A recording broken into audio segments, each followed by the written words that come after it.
Dr. Corinne is professor of rheumatology at Cochin Hospital, Paris. In addition, she dedicates approximately half of her working time to fundamental and translation research on spondyloarthritis. Dr. Corinne, please, microphone is yours. Thank you. Oh, good. Thank you for this kind invitation. I'm very happy to be here with you in Jordan. It's a great pleasure. So let's move on to update on spondyloarthritis management. And some things have been said before by Dennis, but I will talk about some kind of different things. So as you know, spondyloarthritis is a very complex disease because there is a spectrum of clinical manifestations that are sometimes very different. You have, for example, for the axial disease, some patients with radiographic involvement, but those also without any radiographic involvement, or only abnormalities on MRI. You have also peripheral involvement. Some patients develop enthesitis, and some of them also develop extra-articular manifestation, psoriasis, inflammatory bowel disease, and uveitis. So the spectrum of manifestation is really complex, and also in 2018, we still have some different questions. A problem for the diagnosis of axial forms with negative imaging, I mean non-radiographic and also negative MRI. And unfortunately, for the moment, we don't have any powerful biological test to help in the diagnosis. And you know that HLA-B27 is neither specific nor sensitive. So when we face these patients, we have to adapt the treatment according to the clinical form of the disease, axial, X-ray or non-radiographic, peripheral, enthesitis, and extra-articular manifestation. And especially for the axial disease, you know that there is a risk for structural damages leading to ankylosis, and for the moment we still have limited options for the treatment, and mainly for the moment we have anti-IL-17 and anti-TNF. So what are the treatment options for spondyloarthritis? And for the moment we had only TNF blockers, and now we have some drugs that are able to target the Th17 pathway. So you know the range of response for anti-TNF treatment for patients with axial disease. So we all know that they perform very well to treat the symptoms of the disease, for the axial disease. But what about IL-17? So there was a great story about IL-17, and you can see here that in early the 2000s, we begin to have some argument to think that targeting this pathway would be efficient in spondyloarthritis. First, it has been described that there was an increase in IL-23 in psoriasis. Genetic studies have also demonstrated that polymorphism located in the receptor of IL-23 were associated with psoriasis and ankylosing spondylitis. It has been also demonstrated in a transgenic rat model, transgenic for B27, that Th17 pathway was activated. And then later on, it has been also demonstrated that there was more IL-23 and IL-17 genes associated with ankylosing spondylitis. I will come back on that. And we have discussed this morning with Dennis about gamma delta T cells that were increased in ankylosing spondylitis. And also there is a nice animal model, mice model, that I will show you next with IL-23 that increase the disease in this kind of mice. In parallel, different drugs have been developed, and for example, ustekinumab, and then secukinumab, and for axial or peripheral disease, and then proof of concept study for ustekinumab in the axial disease. So you can see that different elements have been developed in the past 15 years. So more in detail, for example, here you have the genes that have been associated with ankylosing spondylitis, and you can see that different genes, different loci involved in Th17 pathway have been significantly associated with ankylosing spondylitis. Not only the receptor for IL-23, but other genes that are involved in this pathway. There is also a French work that perhaps you don't know, but it was performed long ago by Daniel Wendling in Besançon, in which he has demonstrated that in the serum of AS patient, IL-17 was significantly increased compared with controls. The German group has also assessed whether there was some cells able to secrete IL-17 in the spine, and in fact, when they compared patients with ankylosing spondylitis with patients with osteoarthritis, they found that there was many cells in the spine that were able to secrete IL-17, CD3 cells, but also neutrophils. And you know probably very well this story about this mice model in which the arthritis is induced by type 2 collagen, and these mice are able to develop severe enthesitis. And when they looked at the enthesis, they observed that some cells, CD3 positive and double negative T cells in the enthesis, were able to express a receptor for IL-23. And when they stimulate these cells in culture, they observed that these cells were able to secrete IL-17 in the supernatant, suggesting that IL-23 was really important for enthesopathies. So now what do we know regarding the clinical approaches? Well, here you can observe the Th17 pathway here, and according to the level of the stimulation, you can block this pathway. For example, up here, you have ustekinumab. You know that ustekinumab is able to block the IL-12 P40 subunit, but you have to know that this subunit is common between IL-23 and IL-12. So when you use ustekinumab, you block both this pathway, the Th17 pathway, but you also block the interferon gamma pathway.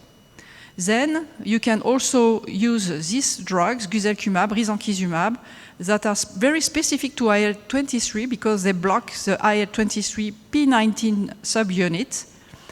And the last possibility here is to block IL-17 itself using, for example, secukinumab or ixekizumab. So what about the clinical results using these drugs in the different manifestations of the disease? First, for ustekinumab, it has been demonstrated through these two studies, SUMMIT 1 and SUMMIT 2, that in fact, ustekinumab was very efficient for the psoriatic arthritis. So in this study, there was 2 regimens of dosage, and the results are represented here. You can observe that, in fact, the 2 dosages were able to block the manifestation of psoriatic arthritis compared with the placebo. In SUMMIT 2, it's quite the same, but in this trial, there were some patients who fell before 2 TNF blockers. So the efficacy of ustekinumab has been demonstrated in those 2 trials. And interestingly, you know that when you block this pathway, you have also a very good efficacy for the skin manifestation, and you can observe here that a huge improvement of patients with psoriasis.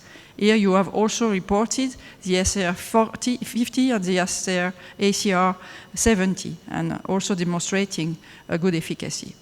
So these trials have shown that ustekinumab was efficient in psoriatic arthritis. What about the axial disease? Unfortunately, 3 trials have been performed for axial disease, and the 3 trials failed to demonstrate any efficacy for the axial disease. both for radiographic patient naive to TNF blockers, radiographic patient failing to TNF blockers, but also for axial SPA non-radiographic. So these trials have been stopped for lack of efficacy. So you can observe that a drug can be efficient in a peripheral disease, but not in the axial disease.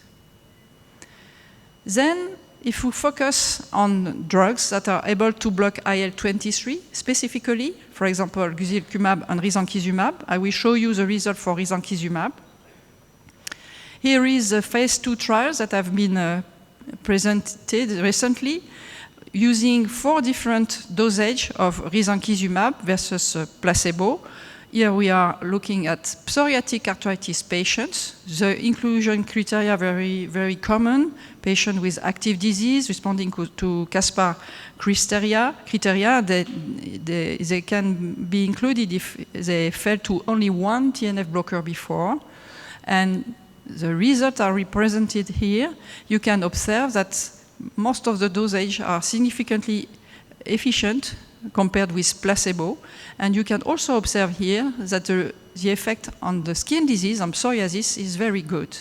So the efficacy of risankizumab has been also demonstrated here for psoriatic arthritis. What about the axial disease? Is it efficient in axial disease? Unfortunately, there is a recent publication showing that the risankizumab is not able to control axial disease, similar to what has been observed for ustekinumab. You can observe here the different parameters that have been assessed. In gray, it's a placebo group. In blue, all the risankizumab groups. And unfortunately, you can see that there is no difference in the different treatment group. So this trial is negative for axial disease. So the other way to block this pathway, of course, is to directly block IL-17. And I will show you some results with secukinumab. Denis has already shown you some things about axial disease. What about the peripheral disease? I will show you, for example, the result of FUTURE-2, because inside this trial, the dosage that have been used are the same that we are allowed to use in daily practice. So 3 dosage and a placebo group. And here the results are very interesting. You can observe that for the highest dosage, 300 and 150 milligrams, there is a significant difference with placebo group with very nice profiles of response. It's the same for ACR 50, which has been demonstrated to be good to control the symptoms. And what about radiographic progression? It's also an important point in daily practice. You have to show that the treatment is efficient for clinical manifestation, but also that it is able to control disease progression, structural progression. And this has been performed through these FUTURE-5 trials, in which there was 2 dosage, 300, 150, and this arm is without any loading dose. You know that usually you have to use a loading dose, and here no loading dose, and compared with placebo. Overall, again, the results are interesting and significant. All treatment groups were able to control the disease compared with a placebo group. And if you look at patients who were anti-TNF naive compared with patients who failed to anti-TNF, there is some differences. Again, as said this morning, it's usually difficult to treat patients who failed previously to another biologic. But here for naive patients, you can observe that the profiles of response are very good and significantly better than the placebo group. And again, here for the higher dosage, it is significant, but the amplitude of the response is lower. What about the structural progression? Here you can observe that the percentage of patients who do not progress is really higher in the patient, for example, treated with 300 milligrams compared with placebo group, suggesting that, in fact, there is a structural effect of these treatments on psoriatic arthritis patients. And if you look at that, it's a different way to observe the result. You can sees that the the structural progression assessed with the SHARP score is lower for all treatment group with secukinumab compared with placebo, in which there is an increase of the SHARP score. If you look at this population, comparing patients previously treated with anti-TNF and failing to anti-TNF and patients who were naive of anti-TNF, obviously you can observe that the structural progression is blocked for naive patients, but is not demonstrated for patients who failed previously to an anti-TNF. Regarding the axial disease, I will be short because Denis showed you a lot of data this morning. So this measure 1 study was performed with an intravenous loading dose. That is not the dosage that the way of administration that we use in daily practice. Anyway, it provides some interesting data, especially regarding the structural progression. You have to know that in this trial, most of the patients were naive to anti-TNF, but about a third of the patients had before one anti-TNF, and about half of the patients had synthetic DMARDs in this trial. The efficacy of secukinumab for axial disease has been demonstrated for the primary endpoint here, ASAS20. It's significantly better with secukinumab, whatever is the dosage, compared with placebo. And the response, again, is still better for patients who are naive to anti-TNF compared with patients who have been previously treated with anti-TNF, but it's very usual in this kind of trials. And if you look at the MSAS change, to look at the structural progression on the spine, you can observe that for the highest dosage, the structural progression is a bit lower, suggesting that this treatment might be efficient to block the structural progression, but it's not a demonstration. And the SURPASS study that is ongoing with a comparator, which is adalimumab, will try to demonstrate that there is a structural effect for the progression of the axial disease. The second trial that has been performed for axial disease with secukinumab is measure 2.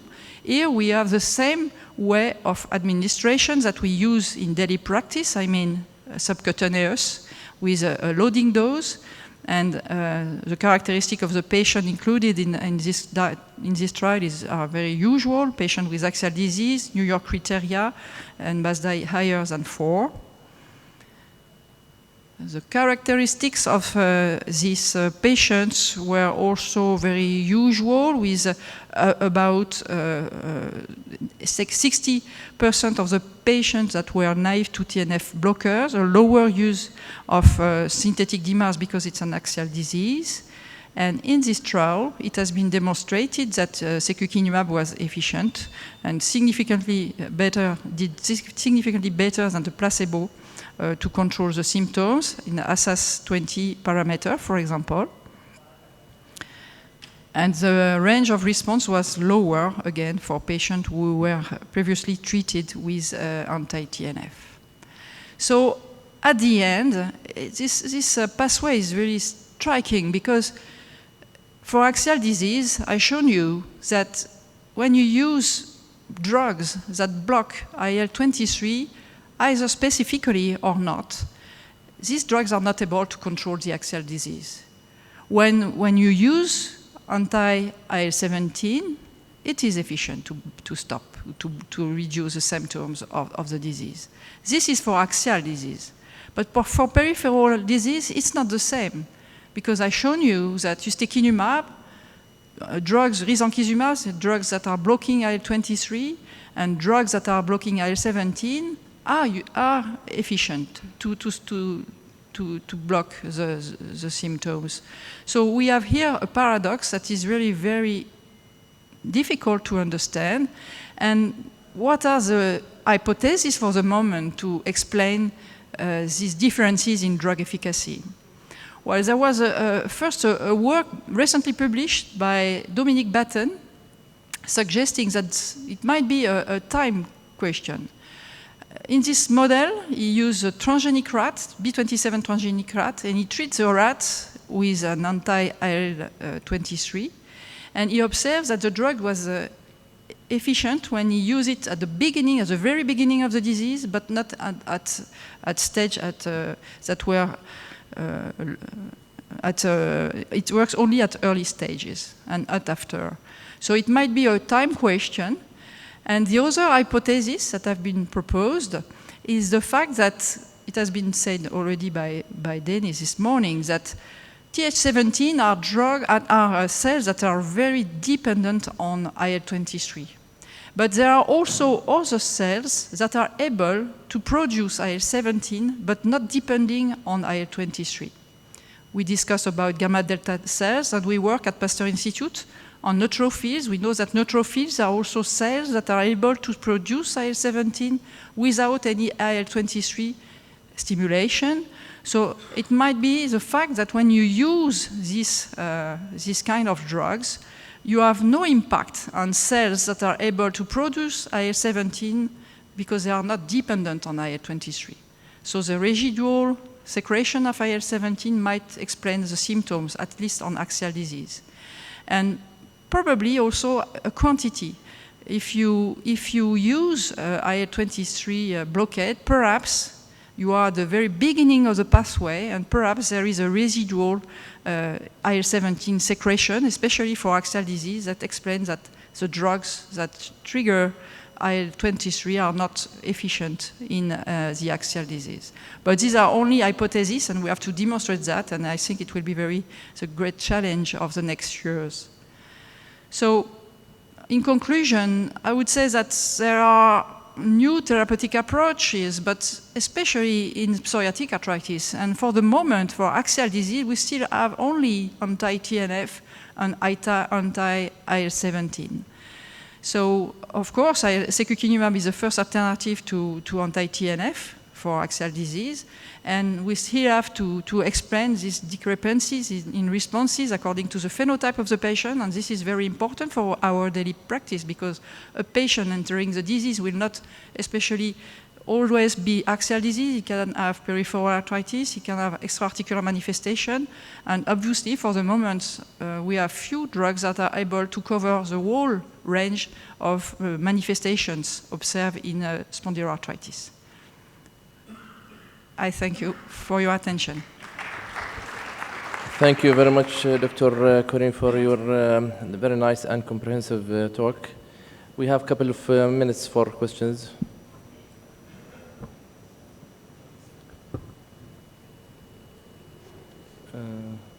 No questions? Okay, let's start to the next talk. We have, sorry. Thank you for this elegant presentation. Just a quick question about inflammatory bowel disease. Is there the same dichotomy between peripheral arthritis and sacroiliitis response to blockade of this pathway? So there is the same paradox for inflammatory bowel disease, because as it has been shown this morning, when you use secukinumab, there is a phase 2 trials for inflammatory bowel disease, for Crohn's disease, and this trial failed, and patients did worse when they had secukinumab. So obviously, it's not possible to use secukinumab for inflammatory bowel disease. And at the opposite, we have ustekinumab that is able to control the disease. So again, we can see that according to the phenotype of the patient and according to the way you block this pathway, the results are really completely different. And it's still, again, very challenging to understand these discrepancies. No more questions? Okay.